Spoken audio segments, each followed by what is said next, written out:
Alors, pour YouTube, vous pouvez aller directement à la 10e minute, dans ces environs. C'est un peu plus que 10 minutes, souvent. Ça concerne la séance d'aujourd'hui concerne le bas du dos. Voilà, alors avec les sacro-iliaques, et on va voir des surprises, les hanches, et j'intègre même dans la pratique les coups de pied. Bonjour Noisé abécédaire.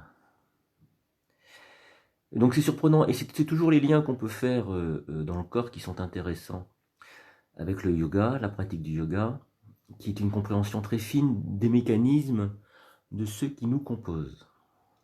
Bonjour Dominique.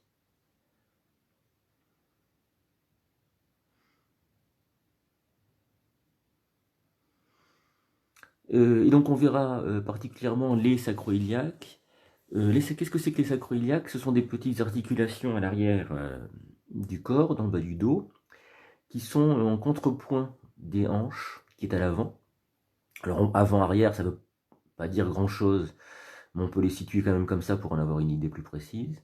Les sacro-iliaques, c'est le sacrum en lien avec l'aile iliaque, c'est-à-dire les ailes du bassin. Et ce sont ce qu'on appelle les articulations de contact, c'est-à-dire que c'est pas une articulation qui rentre, un os qui rentre dans un autre os, c'est plutôt un peu de ce genre-là, quoi. Et je fais ce mouvement-là, bonjour Sylvie, ça va vite, bonjour Laurence, je fais ce mouvement-là parce que ça favorise, ça contribue à la marche. Le sacrum lui-même est l'os triangulaire du bas de la colonne vertébrale, plat, qui aussi contribue largement au mouvement du corps. Donc on va essayer de voir cette articulation-là, qui est située forcément dans le bas du dos. Bonjour Nicolas, bonjour Marie-France. Et donc cette articulation-là, moi je la trouve très très intéressante. Bonjour Laurence. Je sais pas comment dire, elle me pose problème parce elle se coince et que c'est un vrai embarras pour moi. Mais au-delà de ma subjectivité, j'ai le sentiment elle a de l'importance.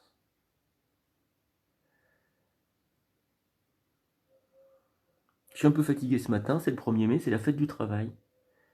Donc je travaille, c'est normal, si c'est la fête du travail.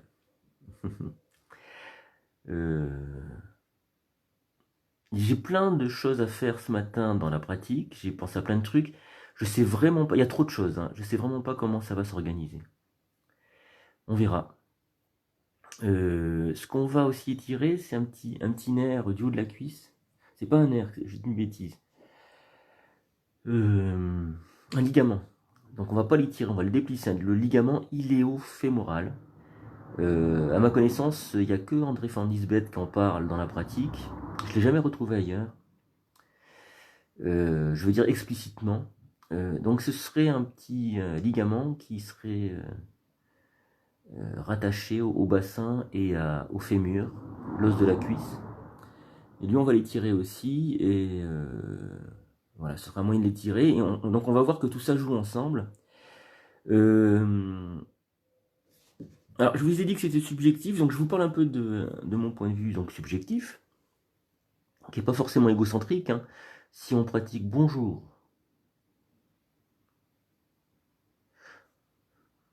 premier mai qui est source.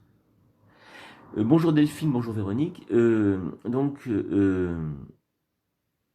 donc je disais c'est subjectif, c'est pas forcément égocentrique.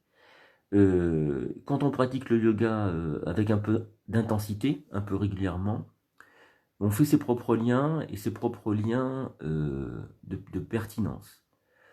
C'est un apprentissage, c'est comme quand on fait un métier, on finit par avoir une expérience qui nous fait tout de suite savoir les gestes appropriés, les liens qu'il y a à faire. Bonjour Delphine et Liliane. Et donc voilà, ça se situe dans ce cadre-là. Ce que m'a permis de comprendre ce sacro-iliaque qui coince depuis tout le temps, c'est les liens qu'il y a dans le corps en fait. D'abord de manière négative, c'est-à-dire que ce sacro-iliaque qui coince, il a des conséquences sur toute la colonne vertébrale et sur... alors c'est copieux chez moi, bonjour Sylvie. toutes les vertèbres qui se coincent, il faut décoincer tout le temps parce que ça fait très mal au dos. Et ça, c'est le côté, l'aspect négatif, première période. Deuxième période avec le yoga, c'est l'aspect positif, c'est la découverte des liens qu'on peut faire dans le corps. Et vous verrez, ça, cette posture, je vais absolument la faire ce matin. Je la connaissais pas, c'est une posture de détente qui s'appelle le poisson échoué. Je vous donnerai le nom sanskrit tout à l'heure. Matsya Kridasana, je crois. Et c'est rigolo parce que... Bonjour Valérie. C'est rigolo parce que ça met en lien vraiment ce que je dis, le sacro-iliaque, le dos, l'épaule. Ça paraît une posture de détente et pourtant elle nous confronte à nos tensions. Alors si c'est une posture de détente, forcément elle nous confronte à nos tensions, mais elle nous permet de les détendre. Donc vous verrez, moi cette posture-là, je la trouve super sympa. Voilà, donc je sais pas quel sens ça va prendre. Ah oui, alors je suis ce matin allongé un petit peu sur mon coussin. Munissez-vous d'un coussin. C'est un coussin qui est long, celui-là. Je fais pas de la pub pour une grande entreprise. Je vais pas dire tout ce que je pense. Une grande entreprise du nord de l'Europe. J'aurais pu faire des commentaires moins agréables. Je vais rester zen. Voilà, munissez-vous d'un coussin. Pour le bas du dos, on va en avoir besoin à un moment donné dans une posture qui est celle-là aussi improbable. Peut-être qu'on enchaînera avec la suivante qui est encore plus qu'improbable. Je vous cache pas que j'expérimente, donc la posture n'est pas aboutie et qu'on est dans des conditions d'improvisation. Donc moi je trouve ça vraiment très intéressant pour éprouver, ressentir le corps, le mental, etc. Bonjour Sandra. Il est 5, on attend encore un petit peu quelques minutes pour les dernières personnes qui arrivent.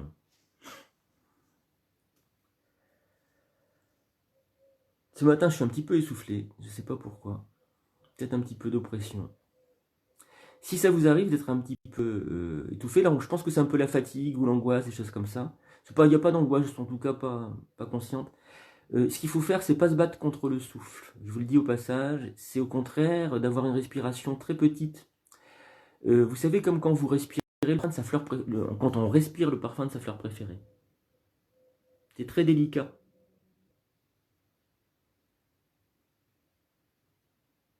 Et du coup, ça nous permet de ressentir, bonjour tout le monde, bonjour Aude, ça nous permet de ressentir tout le circuit respiratoire. Bonjour Bab Segui. Tout le circuit respiratoire, et du coup on va avoir une perception plus fine de la gorge, du haut des poumons, et on va pouvoir accompagner l'expansion du souffle. On part d'une respiration très ténue, qui peut être désorganisée, c'est pas forcément inspire-expire, ça peut être de petites inspirations, une petite expiration.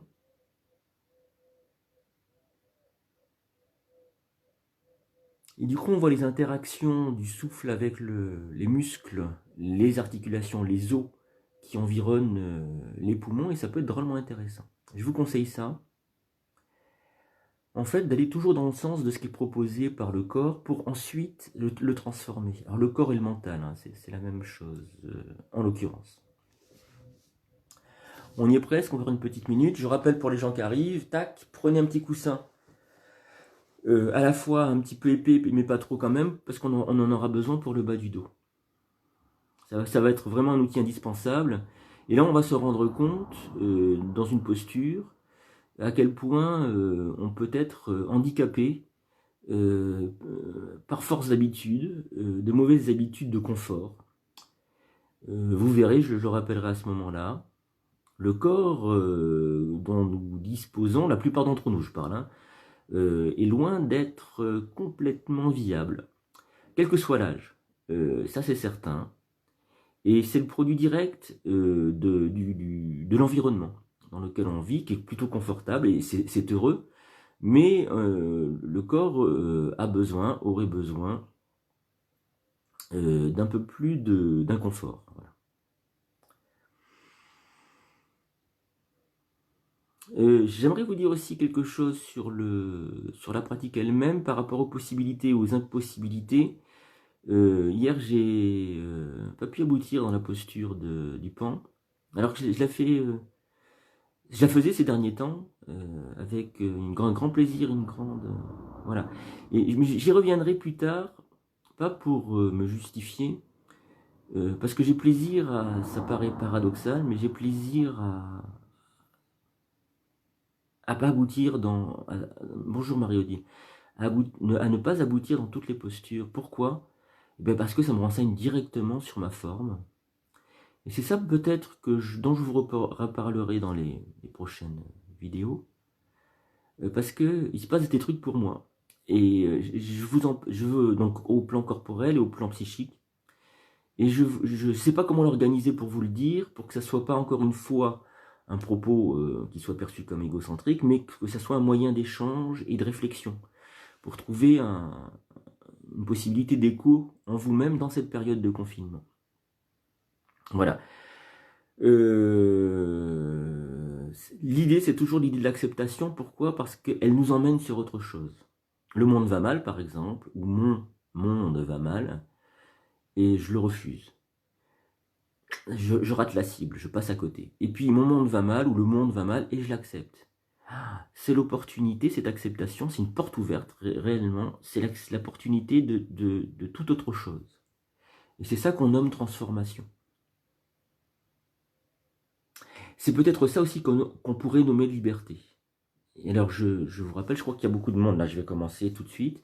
Je vous rappelle que le projet du yoga, du hatha yoga, mais des yogas en règle générale, quel qu'il soit, c'est la liberté. Alors je dis comme ça, projet, pour pas dire objectif, parce qu'objectif, on va se redire, et si on se redit, ben, on va passer à côté, parce que la liberté, elle s'acquiert, elle se trouve, elle se réalise dans la détente, le lâcher prise. Donc il ne faut pas en faire un objectif, un truc à atteindre. Et puis, aussi, pour une autre raison immédiate, c'est que la liberté, elle est déjà là, mais on ne le sait pas. Voilà, l'état de libération ou l'état de liberté, c'est en nous, et ça, on ne sait pas. On n'est pas au courant. C'est peut-être la chose la plus difficile à intégrer. On peut à un moment donné l'intégrer intellectuellement, puis après il faut le vivre, et c'est encore plus difficile. Comme disait mon professeur Rose Thérèse Martin, on est parfait. Elle disait ça, vous êtes parfait. Elle disait ça aux élèves.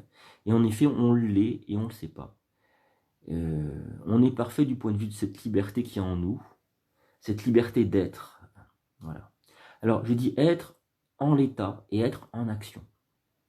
Ce que je suis en train de dire là, les 3-4 petits mots que je viens de dire, ça fait référence à toute une possibilité, à des systèmes, on dit en yoga. On pourrait dire système philosophique. Voilà. C'est-à-dire qui auraient une influence directe.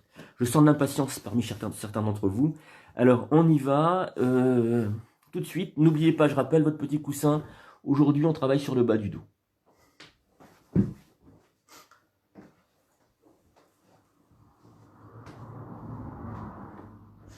Alors, on va se retrouver allongé. Je vais vous montrer deux petites choses. On aura les pieds serrés. Je ne sais pas si vous les voyez, les pieds.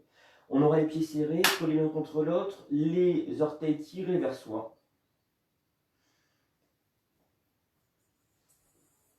Et puis, on va crocheter les pouces, comme ça, de cette manière-là. Quand je le fais naturellement, là, c'est mon pouce droit. C'est à l'envers dans la caméra. Et j'attrape mon pouce droit avec le pouce gauche. Pourquoi? Parce que je suis droitier. Et alors, du coup, il y a le cerveau qui va fonctionner d'une certaine manière. Et je le ressens corporellement. Alors, pas quand j'attrape mon pouce gauche avec la main droite. Là où je suis en posture dominante. Si j'inverse, je pars à droite. Ah, tiens, je vais inverser. Et là, je vais sentir un petit inconfort. Ce petit inconfort, on le ressent corporellement, mais il y a une traduction au plan du cerveau. C'est-à-dire que je vais faire travailler, donc ce sera le cerveau droit, un peu plus activement. Et ce dont j'ai moins l'habitude. Voilà, donc ce que je vous propose, c'est donc serrer les jambes, coller les pieds, tirer les orteils, attraper les pouces naturellement, et puis après changer. Ça va créer un petit inconfort, je parlais d'inconfort tout à l'heure, mais un inconfort qui va nous permettre de nous installer dans une vraie détente, un vrai équilibre et du coup retrouver un vrai confort, mais à partir de soi, pas à partir du monde extérieur. Ça, c'est important. Je passe du fauteuil tout confort à sans fauteuil, sans chaise, et là, le corps devient confortable. C'est vraiment un intérêt de la pratique. Alors, on va donc s'allonger, je tire sur les orteils, je crochette les pouces, ah tiens, dans un sens, puis je crochette dans l'autre. J'envoie les bras au-delà de la tête si c'est possible, sinon je les laisse flotter au-dessus du sol. J'inspire ici. Sur l'expiration, je tire sur les mains, je pousse sur les talons. Le ventre va se creuser naturellement, j'en prends conscience en serrant un petit peu les abdominaux. Inspiration dans l'immobilité, expiration, je pousse un peu plus les talons, je tire un peu plus sur les mains.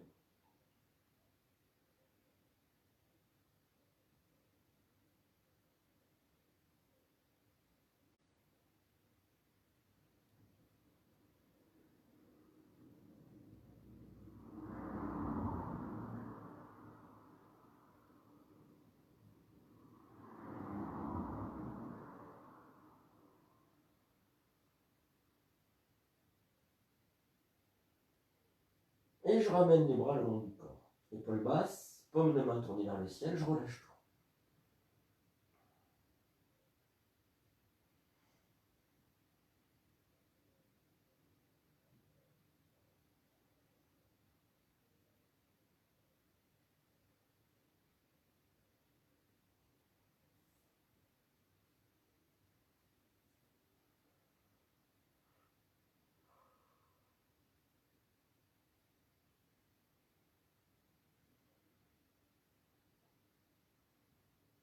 Et puis, si vous le souhaitez, vous allez pouvoir vous étirer, bâiller, soupirer. Alors, vous pouvez d'ores et déjà observer. Vous allez prendre une main et la passer, l'amener au niveau du creux lombaire. Si la main passe d'elle-même, toute seule, il ne faut pas soulever le creux lombaire pour passer la main en dessous, mais si la main passe plus ou moins, vous allez vous rendre compte de la cambrure. Voilà. Ça m'intéresse en début de séance. Et on verra, si j'oublie pas, on verra en fin de séance, rappelez-le-moi, si j'oublie. Alors, on va ramener les bras en croix ou doigts entrecroisés derrière le crâne. Donc soit ça, soit ça. Ramenez les plantes des pieds en direction des fessiers, laissez peser les pieds au sol. Quand les pieds pèsent au sol, le creux lombaire revient en contact avec le sol. Et accueillez la respiration de guide complète. Les pieds pèsent au sol. Le creux lombaire, lui, est revenu en contact avec le sol. C'est normal, quand on plie les jambes, ça bascule le bassin et le creux lombaire revient en contact.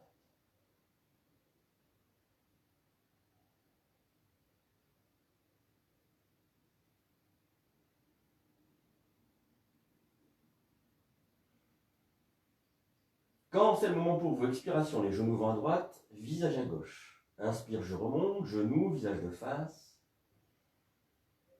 Pour redescendre de l'autre côté, genoux à gauche, visage à droite. Inspire, je monte.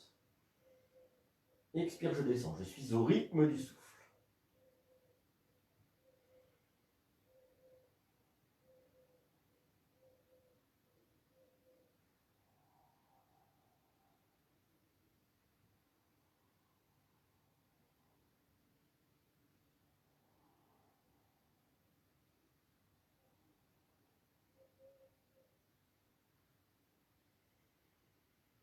Puis je vais installer mes genoux à droite, mon visage à gauche. Genoux à droite, visage à gauche. Écoutez le souffle dans le flanc à gauche, ça remonte vers l'épaule gauche, conscience et tension. Expiration, ça redescend, le souffle redescend et l'épaule gauche se libère. Le visage roule un peu plus.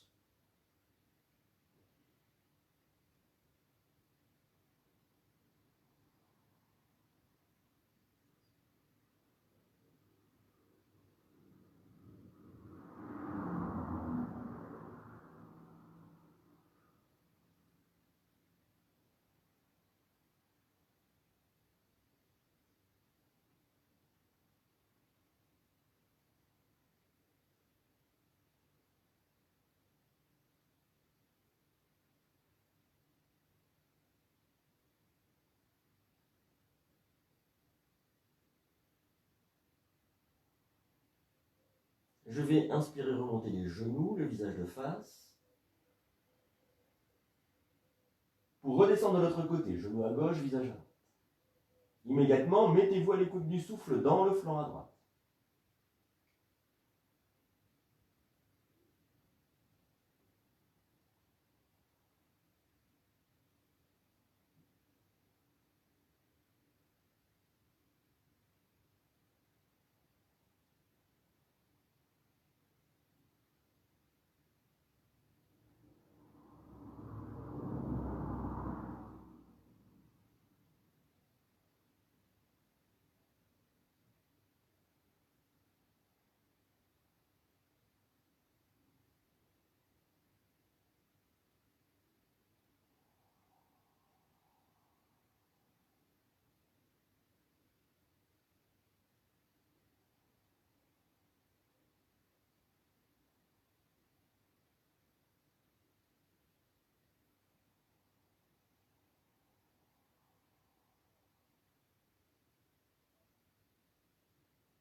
On va remonter sur une inspiration, genou, visage de face.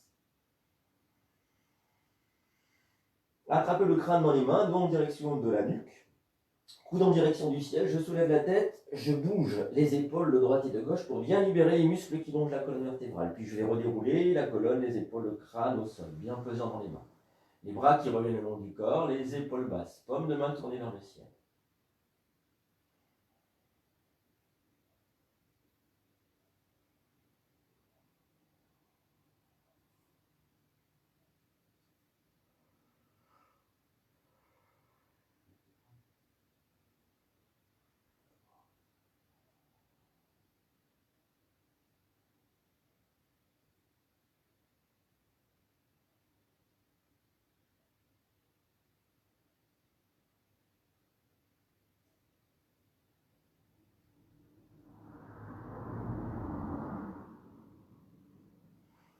Et puis, si vous le souhaitez, vous allez pouvoir vous étirer, bâiller, soupirer. Je ne vous montre pas la suite, posture du fœtus, mais on va la pratiquer ensemble. Mais si vous pouvez tourner votre regard vers l'écran, si vous n'êtes pas très sûr de ce que je vous explique. Alors, on y va donc ensemble. Je ramène les plantes de pied en direction des fessiers. Puis je ramène les genoux sur la poitrine et je pose mes mains sur les genoux avec les doigts qui partent vers l'intérieur, vers le nombril. Mes gros orteils, dans un premier temps, sont en contact et mes genoux s'ouvrent avec mes hanches. Les coudes sont écartés, ça paraît bizarre au départ, les épaules basses. Puis je relâche le contact des gros orteils l'un contre l'autre pour pas qu'il y ait de tension musculaire dans les pieds, des tensions qui seraient inutiles.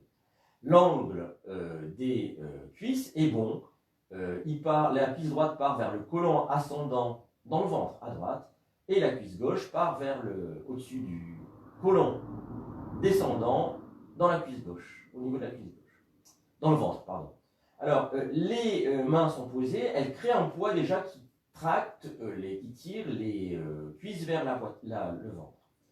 Si j'écoute le souffle, l'inspiration pousse les hanches. Et donc l'expiration permet aux hanches de se détendre. Ce qui fait que les cuisses se rapprochent un peu plus du ventre sur l'expiration. Je n'ai pas trop d'efforts à fournir avec les bras. Je laisse simplement le poids des bras faire. À un moment donné, quand les cuisses sont suffisamment descendues, au bout de 3-4 respirations, au bout de 3, la respiration devient yogique complète.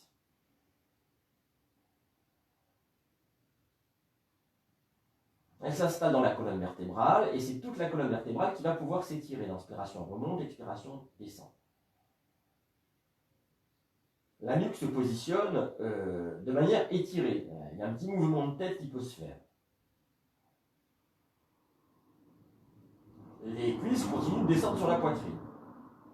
Je vais pouvoir peut-être loger les genoux dans le creux des coudes avec les doigts qui pendent en direction du nombril.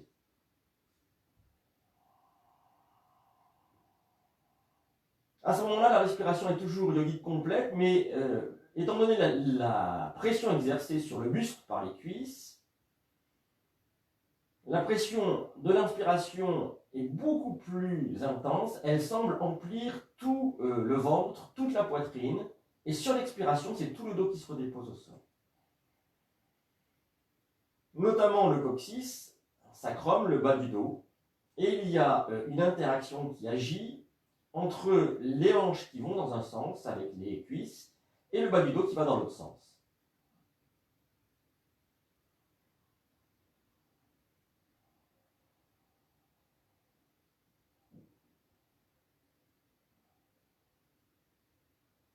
Et on va se redéposer au sol. Relâchez tranquillement les jambes, amenez les plantes de pied au sol et allongez-vous complètement.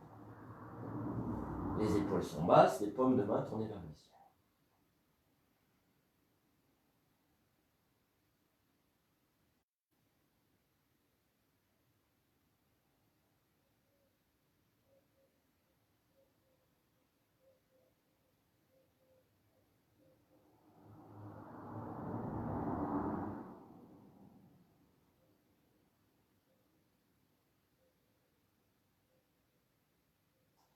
Si vous sentez le sacrum, l'os triangulaire plat et bas de la colonne vertébrale posé au sol, et en même temps, si vous sentez l'arrière du crâne pesant au sol, si vous sentez ces deux choses en même temps, c'est bien que l'étirement de la colonne vertébrale se fait, et notamment par le bas, et que le bas a une interaction sur toute la colonne, et qu'on retrouve au niveau cervical, c'est-à-dire au niveau du positionnement du crâne.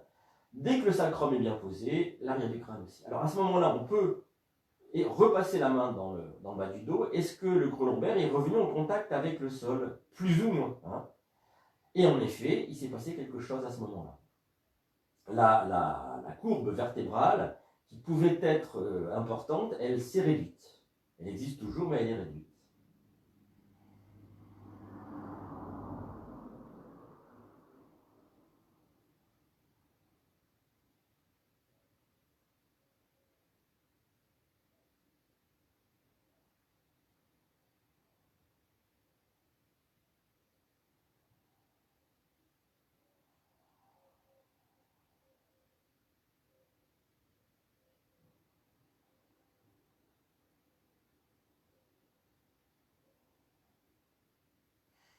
Et puis, si vous souhaitez, vous allez pouvoir vous étirer, bailler, souffler. Et on va venir s'asseoir.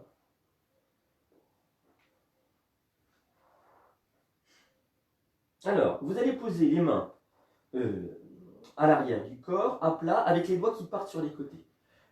Pour une raison qui est toute simple, dès que vous êtes installé comme ça, vous faites ce petit exercice de plier les coudes. Est-ce que le dos peut partir en arrière et puis pousser sur les bras? Est-ce que le buste peut revenir en avant?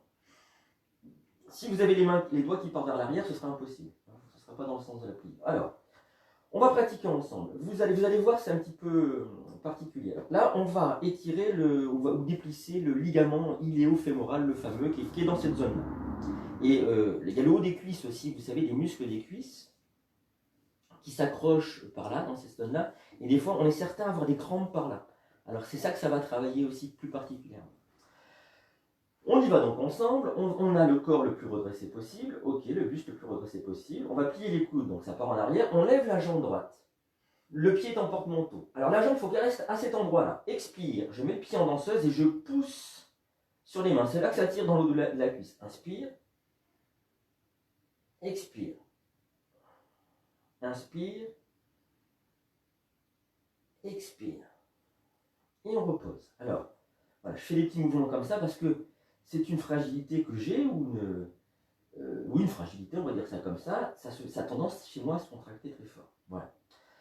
On prend le temps de percevoir la cuisse qui vient de travailler à droite et on la compare avec la gauche. Alors là, c'est la récompense. Si on ressent la détente, si on ressent l'énergie, c'est vraiment salvateur, quoi. Ça fait vraiment du bien. Une partie corporelle qui était déficiente, on va le dire comme ça, qui maintenant libère plein d'énergie. Ah, il y a vraiment de la joie dans cette affaire. Hein. Et donc ça vaut la peine d'aller vers ces tensions, vers ces difficultés corporelles. On part de l'autre côté, je vais inspirer, monter la jambe gauche, pied en porte-manteau, expire, je pousse dans les mains, pied en danseuse. L'idée, c'est de laisser la jambe à la hauteur, plus ou moins. Hein. Plus c'est haut, plus ça travaille. Et on redépose. De la même manière, voilà, si vous avez besoin, n'hésitez pas à faire un petit mouvement. Ok. On écoute à gauche.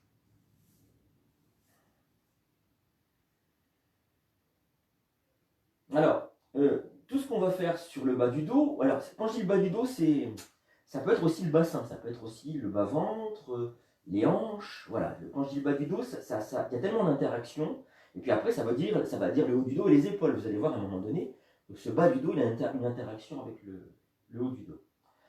Et d'ores et déjà, on vient de travailler sur 2-3 choses, là, dans le bas du dos, et on peut peut-être percevoir, dans cette posture toute simple, si le dos se redresse. Donc si les interactions se produisent.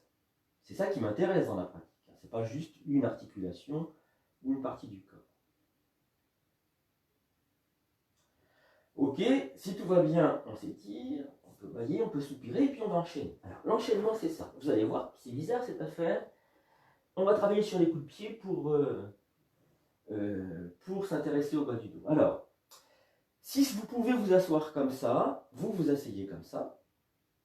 Si vous ne pouvez pas, alors vous ne pratiquez pas, ce n'est pas un problème. On va, tac, amener le buste en arrière qui va soulever les genoux si c'est possible. Si on écoute le souffle, si on a le temps, si on n'est pas en panique, si ça ne fait pas trop mal, on sent que l'inspiration redresse bien le haut du dos. L'expiration est dans le ventre, et si on creuse un petit peu le ventre, ça tire encore un peu plus. On essaye de laisser la nuque dans le prolongement. Et puis peut-être mettre le bout des doigts à l'arrière du crâne.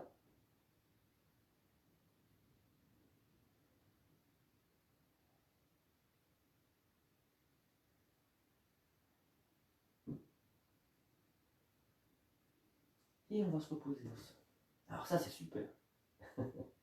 Alors, la détente. On va la trouver la détente dans l'étirement en chat qui concerne le bas du dos.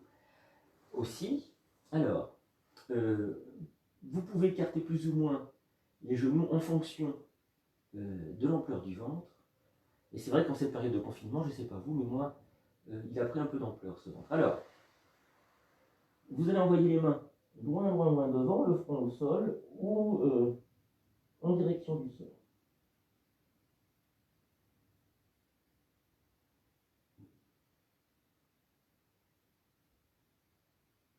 Sentez le bas du dos qui s'étire, ça pousse, le souffle pousse dans le bas du dos.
Pour se relever, alors on va laisser les mains là où elles sont, redresser la tête, et là vous allez voir l'interaction entre la nuque et le bas du dos, on va décoller les mains, serrer le ventre, inspire.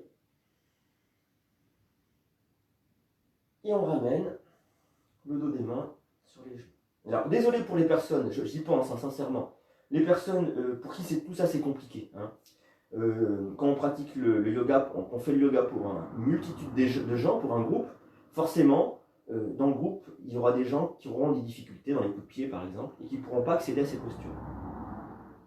Ce que je vous demande dans ces moments-là, c'est de ne pas vous fâcher, contre vous-même surtout, ça peut arriver, c'est d'être simplement patient, d'intégrer le truc, et puis d'attendre la prochaine posture, ou les prochaines postures, parce que des fois il y en a qui s'enchaînent et qui nous confrontent à nos difficultés. Pendant ce temps-là, vous pouvez prendre conscience de votre difficulté parce qu'elle enseigne. Elle fait aussi partie de la pratique, elle est partie intégrante de la pratique, la difficulté ou l'impossibilité. Le Hatha Yoga, il renfermerait tout ça, y compris l'impossibilité de faire. Voilà. Si vous le souhaitez, vous allez pouvoir vous étirer, bâiller, soupirer, et je regarde les petites notes. Ah, super. Alors, on va passer dans un équilibre. Et celui-là, je vous le montre et je vous le rappelle. J'ai pas vérifié la technique, mais je pense qu'on a les pieds qui sont écartés. La largeur des hanches, à peu près. Voilà, il y a toujours des petites techniques à réviser dans les livres, etc. Alors, je ferme mes poings, je pose mes poings à l'arrière du crâne. L'arrière du crâne, c'est pas la nuque. Hein. L'arrière du crâne, c'est bien là. Voilà, ici. J'inspire ici. Expire, je plie les genoux, je pose mon ventre sur la cuisse, je soulève les talons et je regarde le sol, comme si mon visage était parallèle au sol.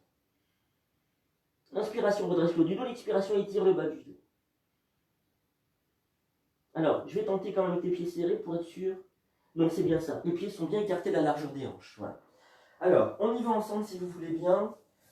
Je vais vous installer un peu longuement dans cette posture. Mais si vous avez envie d'y revenir, ça j'ai oublié de le préciser, rappelez-vous, c'est vous qui décidez la longueur de prise de posture d'asana que vous souhaitez. Hein, et ce que vous souhaitez faire et pas faire. Voilà. Alors, les pieds sont écartés de la largeur des hanches, les poings donc fermés à l'arrière du crâne, pas dans la nuque, et les coudes écartés le plus qu'il est possible. J'inspire ici. Expire, je vais plier les genoux, je soulève les talons et je pose mon ventre sur les cuisses. Je regarde le tapis. L'inspiration qui redresse le dos, l'expiration qui l'étire.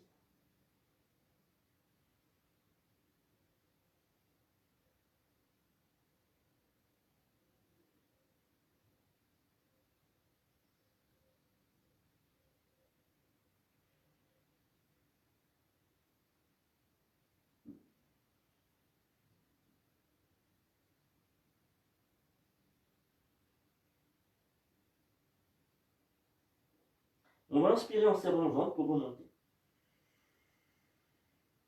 Et on défait la posture en ramenant les bras le long du corps.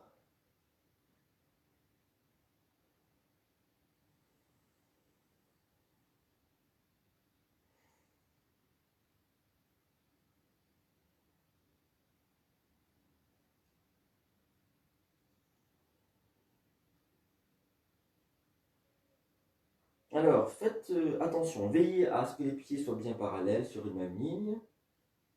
Écartez la largeur des hanches. Amenez le poids sur les talons. Ça risque de faire basculer et basculer le bassin.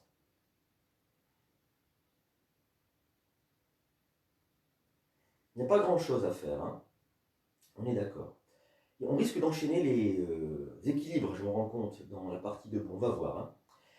Ce que je vous propose, c'est une posture qu'on a déjà faite en cours et aussi depuis qu'on fait des directs, comme celui-là. Une posture qui va étirer le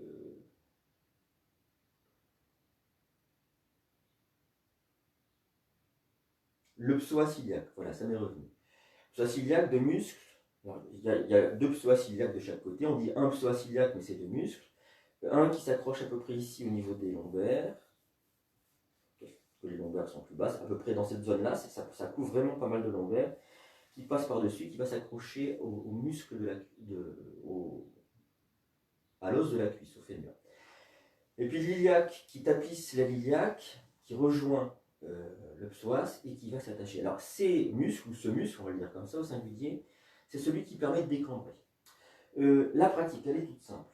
Je fais un pas en avant, mon genou pour l'instant est à l'aplomb de la hanche, le pied à l'arrière retourné, je mets les mains sur le haut de la cuisse, j'inspire ici. Expire, je vais avancer mon genou et je pousse bien l'arrière de la jambe à l'arrière, mon talon décollé. Voilà, je descends dans la posture. Il faut que le muscle soit bien redressé pour étirer le psoas ciliaque. Donc c'est de ce côté-là que ça se passe. Hein. Puis je pousse sur le pied et je reviens. D'accord ? Si vous êtes très souple, c'est ça que je voulais dire, agrandissez l'écart. Pourquoi? Parce que sinon ce ne sera pas efficace. Je m'en suis rendu compte dans les cours. Il y a toujours 2-3 personnes qui disent moi ça m'a bien fait, mais c'est parce qu'elles sont plus souples que la moyenne. Donc il est nécessaire pour elles d'aller chercher l'étirement encore un peu plus bas. Voilà. Alors on y va ensemble si vous voulez bien. Je fais un pas en avant, je mets les mains sur les cuisses, je redresse le buste. Le talon décollé à l'arrière, j'inspire ici, ce qui redresse le buste. Et sur l'expiration, j'avance mon genou. Je tends bien la jambe à l'arrière. Il ne faut pas que mon buste parte vers l'avant. Il faut vraiment qu'il reste redressé.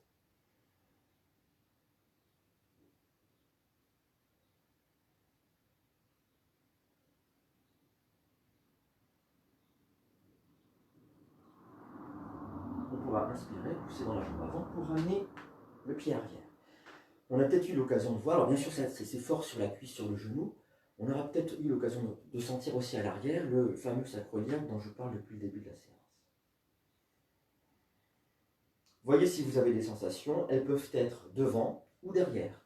Vous allez peut-être avoir une sensation au niveau de la hanche, sentir que ça pousse vers l'avant, ou une sensation derrière au niveau du sacroiliac, et sentir aussi que ça pousse vers l'avant.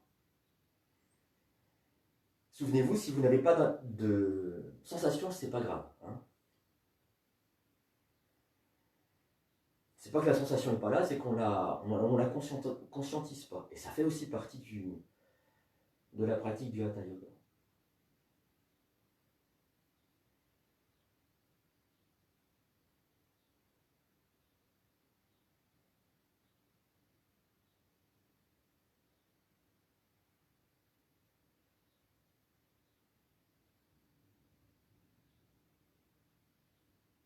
On part de l'autre côté si vous voulez bien. Alors un pas en avant, la jambe à l'arrière, le talon décollé. C'est ma jambe gauche, donc je pose d'abord la main gauche puis la main droite. Sur le haut de la cuisse, ça va aider à redresser le buste. J'inspire ici. Sur l'expiration, j'avance un petit peu le genou et je tends bien la jambe à l'arrière. Inspire, ça redresse, expire, je viens un peu plus.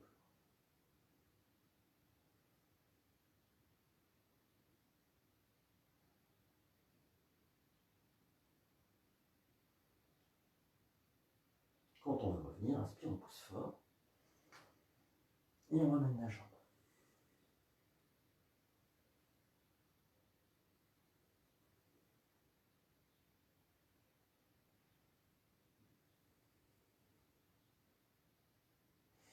Et peut-être que là, la sensation va être un peu plus pertinente, perceptible. Peut-être allez-vous sentir tout le bas du dos ou tout l'avant, ici, ça revient au même, qui pousse vers l'avant.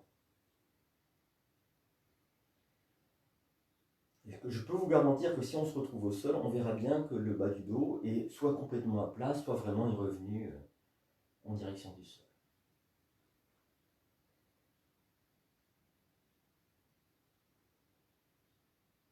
Alors, on n'a pas travaillé le haut du corps avec les épaules, etc., sauf qu'on a fait un petit étirement tout à l'heure. Donc, il y aura peut-être des gênes au niveau des épaules, c'est possible. La séance, de ce point de vue-là, ne sera pas aboutie. Mais ce qui m'intéresse vraiment aujourd'hui, c'est ce qui se passe à partir donc, du bas du dos ou du bassin. D'accord? Cette charnière-là, qui est vraiment intéressante et dont il est utile de prendre conscience pour des bienfaits corporels, un redressement sans effort, etc.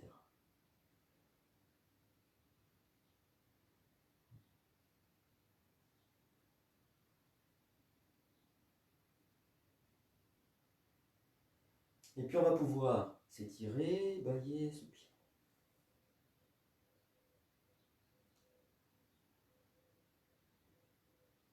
Et on va venir sur l'avant pour les salutations au soleil. Alors, les pieds sont serrés l'un contre l'autre, tout du moins parallèles.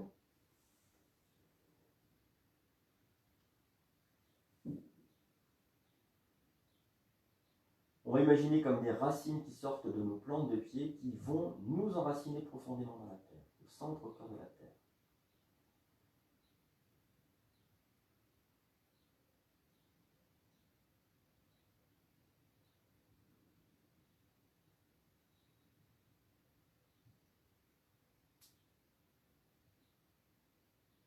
Puis on remonte à l'arrière des genoux, on déverrouille l'arrière des genoux, on relâche les tensions.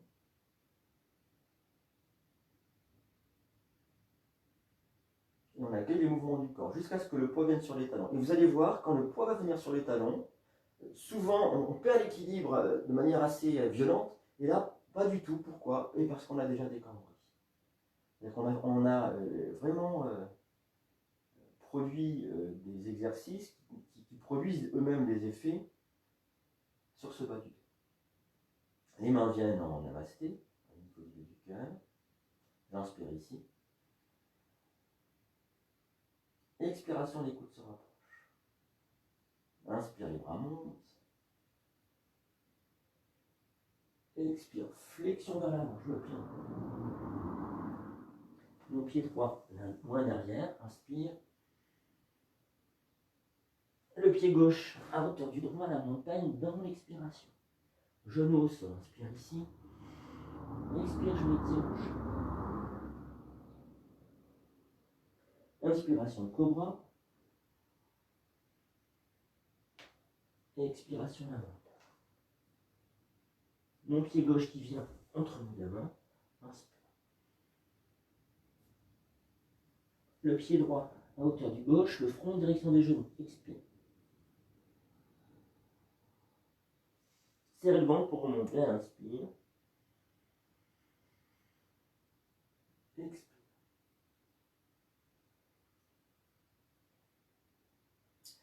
Deuxième salutation au soleil, inspiration ici. Expiration, les coudes se rapprochent. Inspire, les bras montent. Expiration. Flexion dans l'avant. Mon pied gauche, loin derrière. Inspire.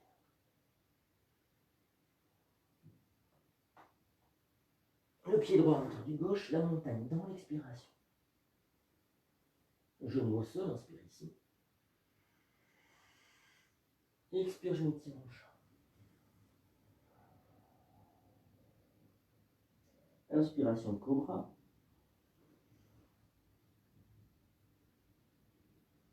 Expiration, la montagne.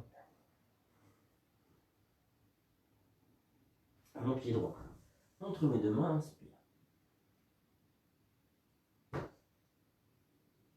Mon pied gauche à la hauteur du droit, expire.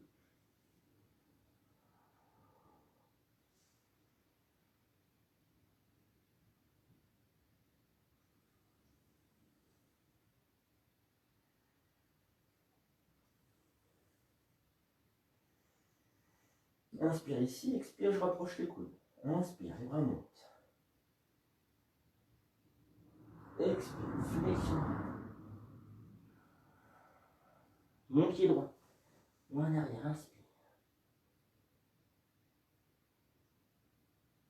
Le pied gauche à hauteur du droit, la montagne dans l'expire. Genou au sol, inspire. Expire, je m'étire en chat.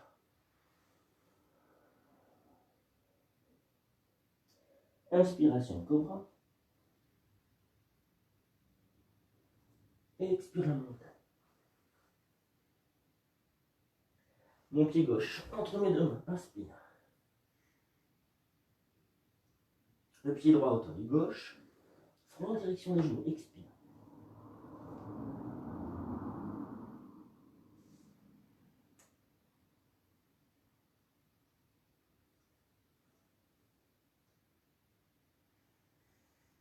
Et je relâche. Pied écarté de la largeur des hanches, sur une même ligne, main ouverte. Videz bien vos poumons si vous êtes un peu essoufflé.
puis, si vous le souhaitez, vous allez pouvoir vous étirer, bâiller, soupirer. Alors, une nouvelle posture d'équilibre, décidément on en aura fait, on l'a pratiquée il n'y a pas si longtemps, c'est la posture Shiva-Asana. La posture, elle est en plusieurs étapes, il y a bien plusieurs manières de la prendre, j'ai des versions différentes selon les ouvrages. Je vous montre pour que vous puissiez entrer dans la posture étape par étape, c'est-à-dire aller là où vous voulez aller. N'hésitez pas, si vous avez un coin de mur, un coin de poutre ou quoi, à prendre appui. Alors, je montre avec la main droite parce que la main droite, elle sera à peu près comme ça dans un premier temps. Je ne sais pas si vous voyez.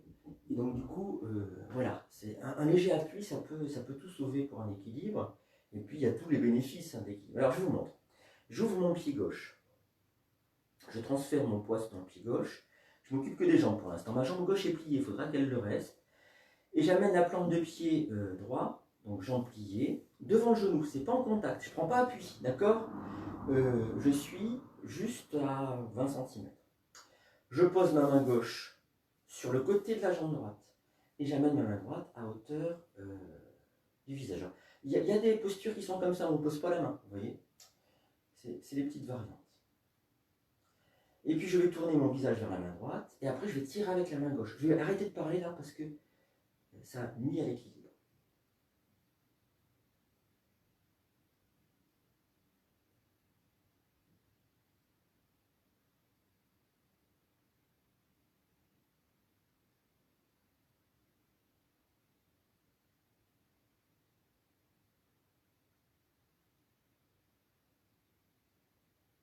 Et je relâcherai. Alors, j'ai oublié de mettre la lumière. Quand on tire, quand on arrive dans la dernière étape, bien sûr, il y a quelque chose qui se passe ici. Il y a le sacrum, c'est ça, et puis il y a l'aile iliaque. Et en tirant sur la cuisse, ça va s'ouvrir, ça va se libérer. Mine de rien, elle est vraiment intéressante, cette posture, de ce point de vue anatomique, mais aussi d'un point de vue philosophique. Le regard, souvent dans un équilibre, il s'accroche au sol ou sur le mur. Et là, il va venir vers la main, donc il faut trouver un point d'équilibre en soi.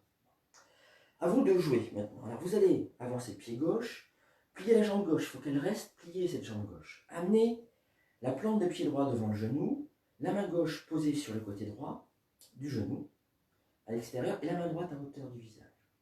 Vous allez progressivement tourner la main, le visage vers la main, et puis tourner le regard vers la main. Et si c'est possible, vous tirerez sur le genou. En bout de course.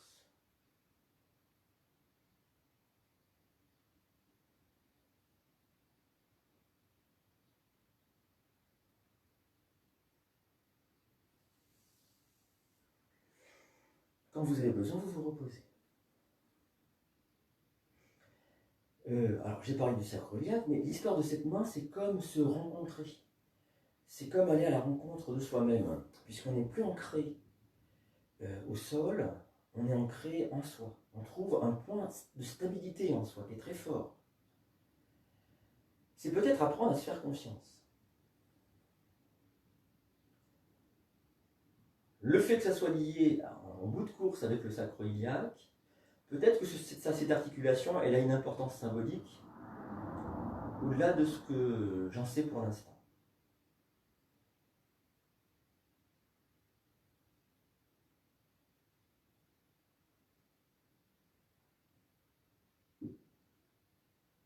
Et puis on va repartir de l'autre côté si vous voulez bien.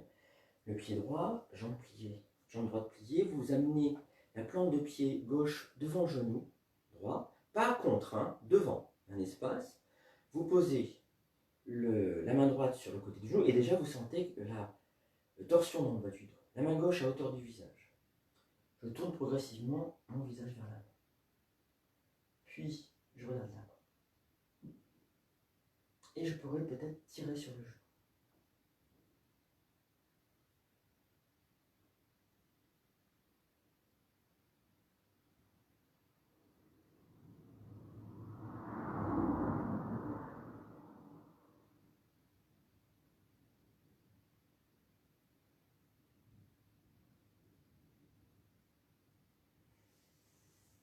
Et quand vous voulez, vous revenez.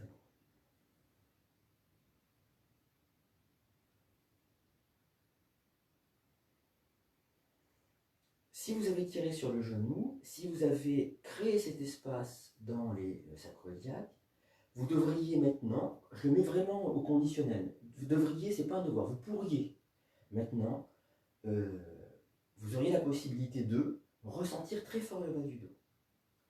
Je vous rappelle que la pratique du Hatha Yoga, son fonctionnement, c'est d'amener de la conscience, c'est-à-dire du ressenti de plus en plus précis dans toutes les parties du corps. Ces parties du corps ne sont pas le cerveau, bien entendu, mais ce sont des parties psychiques de l'être. Il y a vraiment une mise en miroir. Hein.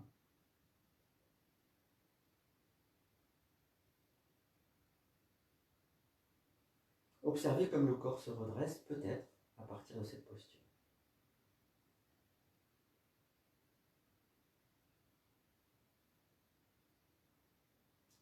Vous commencez peut-être à avoir l'intuition de cette mise en lien des sacroiliaques en bas, ou du bas du dos, avec les épaules, via tout le dos. Il y a un lien qui se fait, quelque chose qui se passe, il y a une courroie de transmission.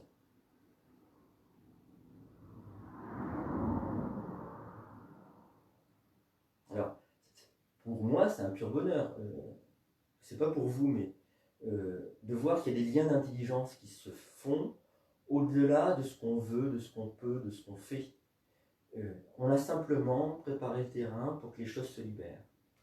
Imaginez des petites rigoles d'eau encombrées par un tas de feuilles, et puis on a dégagé les feuilles, et l'eau peut à nouveau circuler. C'est exactement ça. Il y a une joie presque enfantine à voir cette eau claire circuler. C'est la même chose dans le corps, à mon avis.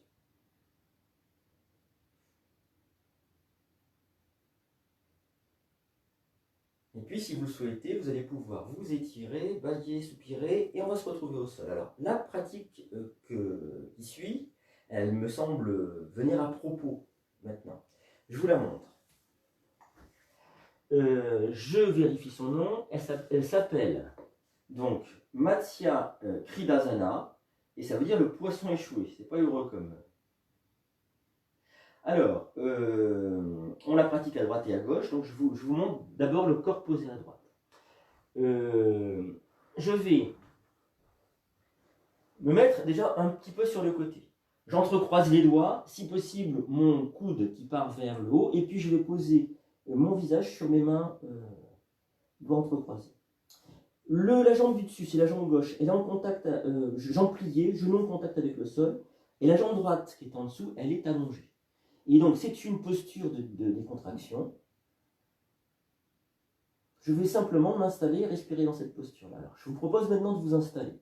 Mettez-vous comme moi un peu sur le côté droit, entrecroisez les doigts avec le coude droit qui part. Alors bien sûr, si j'ai pas de souci d'épaule, parce que vous allez voir, ça engage vraiment l'épaule. J'ai plié ma jambe gauche, c'est la jambe du dessus. Le genou est en contact avec le sol et la jambe droite est allongée à l'arrière. Le genou droit en contact avec la plante de pied. Ah, j'ai oublié un petit détail. Si je peux, je remonte bien mon genou gauche pour que le coude gauche et le genou gauche soient en contact, en léger contact. Quand vous êtes là, alors il y a une forte tension dans l'épaule droite, en contact avec le sol, ça c'est certain. Et puis aussi tout un mouvement qui s'organise, du sacro-iliaque, vers l'épaule en passant par le dos. Est-ce que vous sentez ça? Essayez de détendre le corps dans cette posture autant qu'il est possible.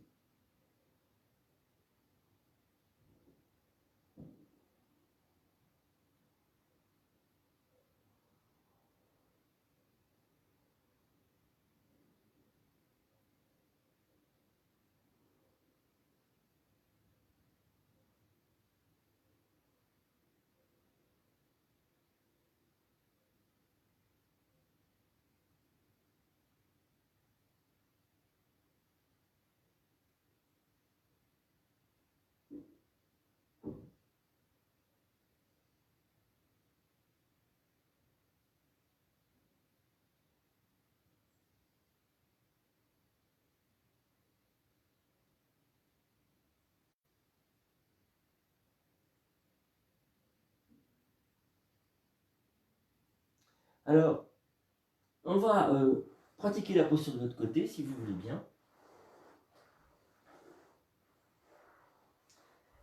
Donc, se retrouver sur le côté gauche cette fois-ci.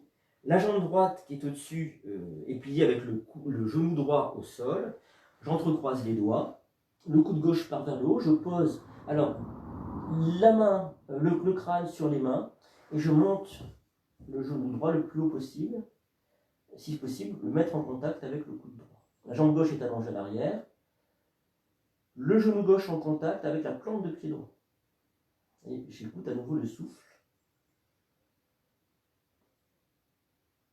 Et ce qui met en lien dans le corps.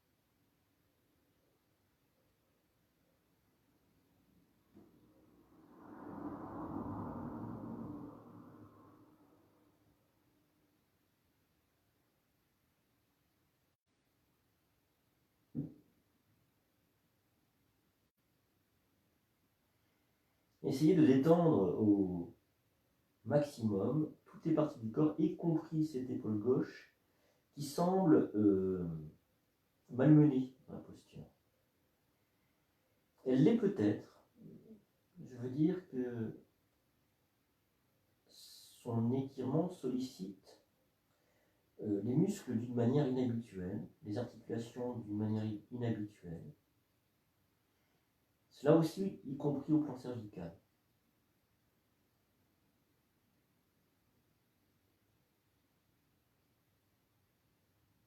Essayez de vous abandonner dans la posture.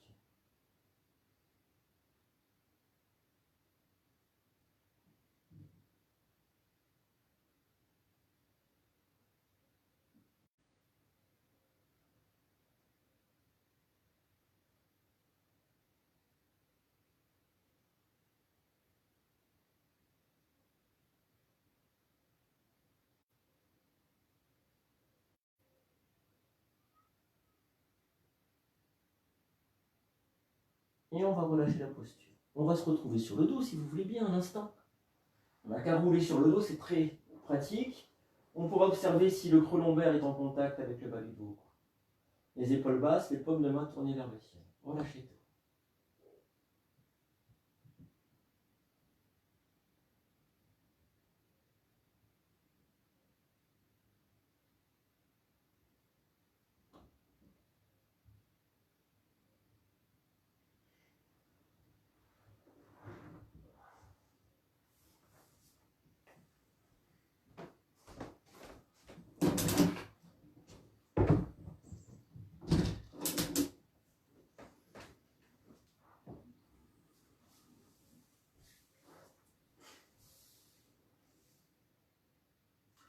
Voilà, si vous le souhaitez, vous allez pouvoir vous étirer, bâiller, soupirer. Et on va terminer par cette très belle torsion Jatarasana, qui, à mon avis, met aussi en lien le sacro-iliaque et l'épaule. Je vous la remontre, je vous la rappelle, parce qu'il va y avoir un positionnement du bassin. Le bassin part à gauche et les jambes à droite. Ou inversement, le bassin part à droite et les jambes à gauche. Et ça, il ne faut pas l'oublier, sinon la posture est fausse. C'est pas la bonne posture. Alors, je vous le remontre rapidement. Je vais le montrer dans ce sens-là. Alors, je vais ramener les plantes de pied en direction des fessiers. J'ai mis les bras en croix qui vont le rester. Je soulève le bassin et je marche à droite. C'est là que le bassin se positionne à droite. Puis j'amène, inspire les genoux. Expire, je laisse tomber mes genoux sur la gauche. Mon bassin est à droite, mes genoux à gauche. À ce moment-là, je pose ma main gauche sur les genoux. Alors il y a plusieurs manières. Je peux décoller le coude si je veux que ça soit très solide. Je peux laisser aussi le coude au sol. Ça crée une certaine pression. Et le bras qui est à l'arrière, alors, il peut être décollé des fois. Et c'est ça qui est intéressant, c'est qu'avec les expirations, il va revenir en direction du sol et le visage roule vers la main droite. Voilà. Et là, il y a une pression assez importante dans l'estomac, c'est pour ça que ça s'appelle Jatarasana, la posture de l'estomac. Mais il y a quand même une mise en lien avec le souffle qui passe donc dans le flanc ou dans le dos du sacro-iliaque vers l'épaule. Hein. C'est vraiment là, ça devient une évidence, surtout si on a des soucis de sacro-iliaque. Vous allez voir, c'est très très réconfortant. Alors, on y va ensemble. On va commencer dans l'autre sens. On va la commencer dans l'autre sens pour une histoire de péristaltisme, c'est-à-dire qu'on va d'abord appuyer sur le côlon ascendant qui est à droite, puis ensuite on appuiera sur le côlon descendant qui est à gauche. Et donc on suit le sens des intestins. C'est ça que veut dire péristaltisme. Les bras sont en croix, ramenez les plantes de pied en direction des fessiers. Laissez les bras en croix, il faudra qu'il le reste dans l'installation de la posture. Vous allez soulever le bas du dos, marcher sur la gauche. Vous reposez le bassin au sol. On essaye de faire les choses dans le temps où je le dis pour ne pas se perdre. Donc là, mon bassin est bien posé à gauche. Inspire, j'amène les deux genoux sur la poitrine sans les attraper dans les mains. Expire, je laisse tomber mes genoux à droite et ma main droite qui vient se poser sur les deux genoux. Les deux genoux sont bien l'un contre l'autre et celui du dessous plaqué au sol. Et là, j'écoute le souffle. Alors, vous avez peut-être vu ma main gauche qui est décollée. C'est pas grave, c'est vraiment la posture. Hein. J'écoute le souffle dans le dos, dans le flanc, qui va libérer progressivement ce flanc.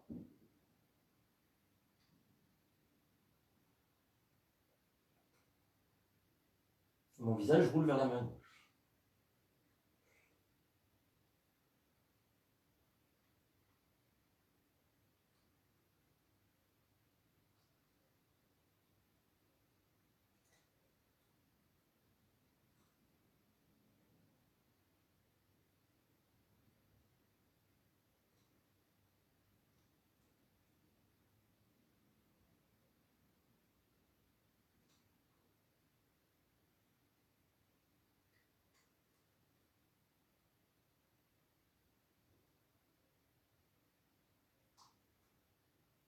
Je vais relâcher le genou qui va remonter sur la poitrine. L'autre suit, j'attrape mes deux genoux dans les mains, j'amène le front en direction des genoux pour réaligner le corps. Puis je redépose les pieds au sol et je m'allonge. En Shavasana, les bras le long du corps, les épaules basses. Je fais expérience de la posture, comment est-ce que je respire dans mes narines. Puis perception du corps à gauche.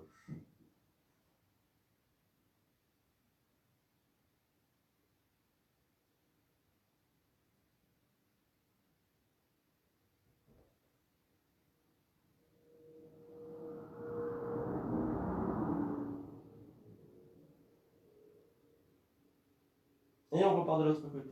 Les bras en croix, ramenez les plantes des pieds en direction des fessiers. On va soulever les fesses du sol, marcher à droite. Posez les fesses au sol, inspire les genoux sur la poitrine. Expire, posez les genoux à gauche. Posez la main gauche sur le genou droit, bien plaquer les deux genoux au sol. Et puis, laissez faire la posture dans le côté droit en laissant rouler le visage vers la main droite. Prenez conscience, s'il est possible, de l'interaction entre le sacro-iliaque à l'arrière et l'épaule à l'arrière, via le dos.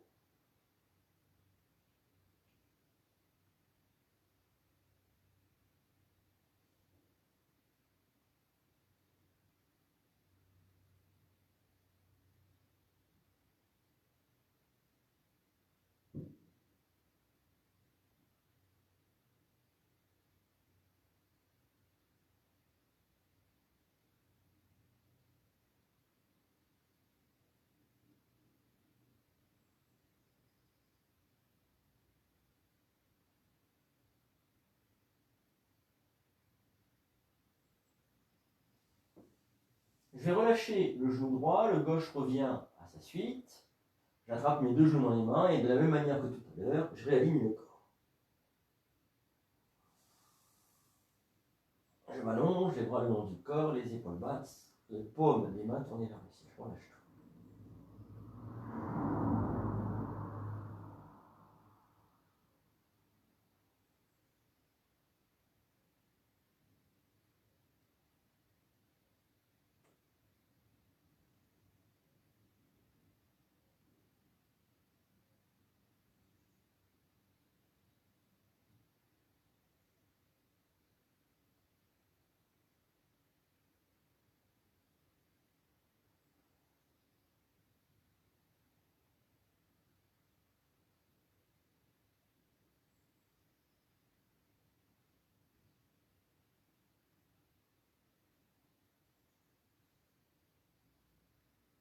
Puis, si vous souhaitez, vous allez pouvoir vous étirer, bâiller, soupirer.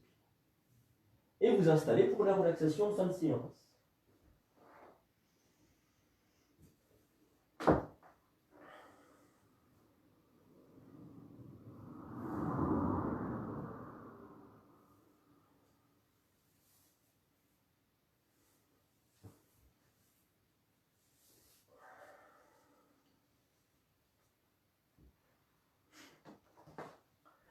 Couvrez-vous bien, il fait un petit peu froid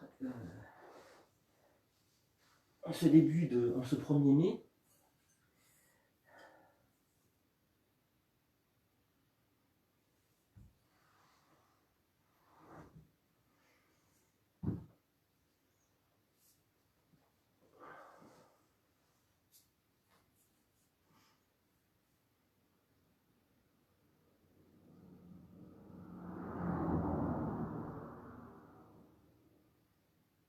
Et je vous propose de commencer la relaxation. Alors, les bras sont le long du corps, les épaules basses, les paumes des mains tournées vers le ciel. Les pieds basculent à droite et à gauche et je relâche tout le corps. Je vous propose de commencer la relaxation par le très bas du corps.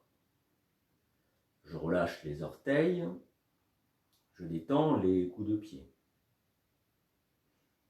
Je relâche les plantes de pied, je détends les talons. Je relâche les chevilles, je décontracte les mollets. Je déverrouille l'arrière des genoux. Je relâche les gros muscles des cuisses.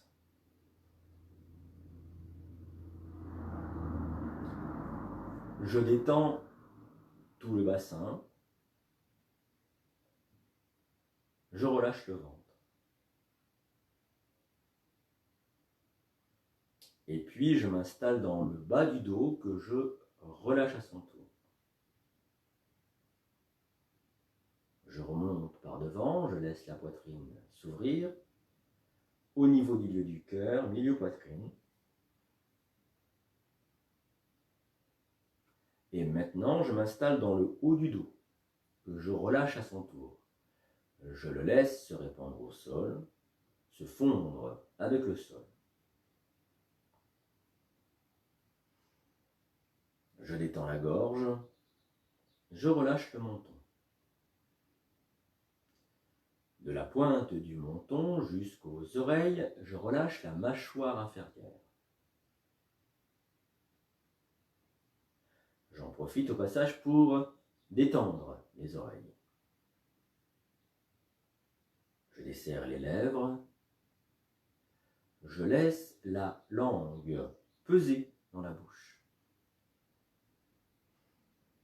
Et je détends les joues à l'intérieur comme à l'extérieur. Je défroisse les ailes du nez. Je déplisse les paupières.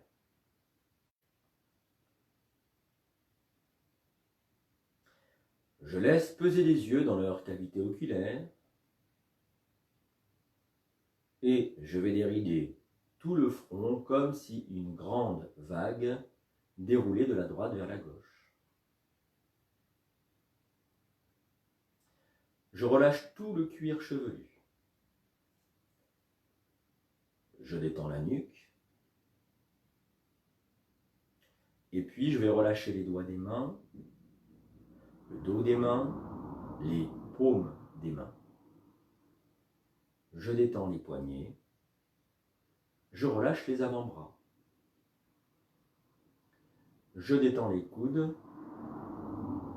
Je relâche les bras. Et enfin, je détends les épaules.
Si vous le souhaitez, vous allez pouvoir remuer les doigts des mains, les doigts des pieds, vous étirer, bâiller, soupirer.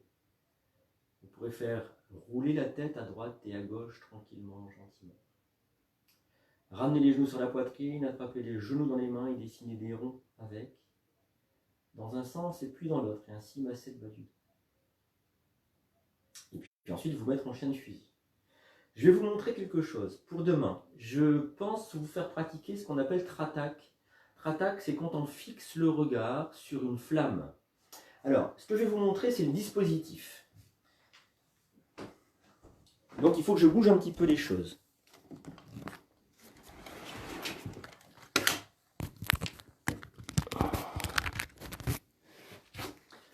Voilà, ça c'est la chaise sur laquelle j'appuie la caméra habituellement.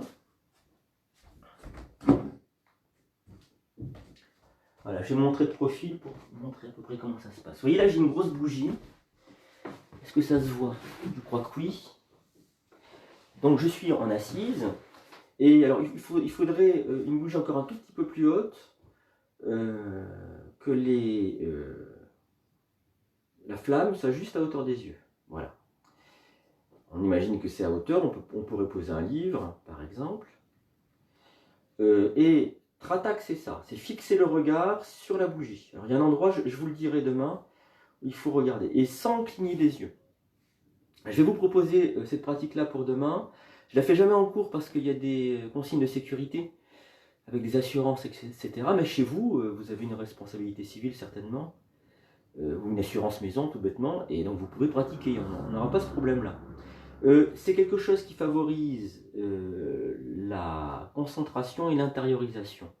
Je pense que ça va au-delà encore. On verra ça demain. Si vous n'avez pas de bougie, c'est ça que je voulais dire. Parce que on n'a tous pas forcément, on n'a pas forcément des bougies. Ça peut être une bougie remarquée de gâteau d'anniversaire, vous savez, les toutes petites fines là. Voilà. Vous pouvez dessiner un point. Alors, un point gros comme la moitié de la phalange de l'index, par exemple, comme le bout du doigt, quoi. Imaginez, vous trompez le bout du doigt dans l'encre et puis tac, vous mettez la trace sur la feuille. Et ça fait la même chose, c'est aussi tratak, la bougie, elle a un autre intérêt, c'est qu'elle fait résonance avec une profondeur, la flamme je parle, hein, avec une visualisation possible au niveau du cœur et au niveau de nos profondeurs, et à mon avis c'est un peu plus efficace et pertinent. Voilà, je vais me rapprocher maintenant de vous. Je vous dis à demain, portez-vous bien pour la pratique de demain si vous avez envie. Voilà, plein de bonnes choses.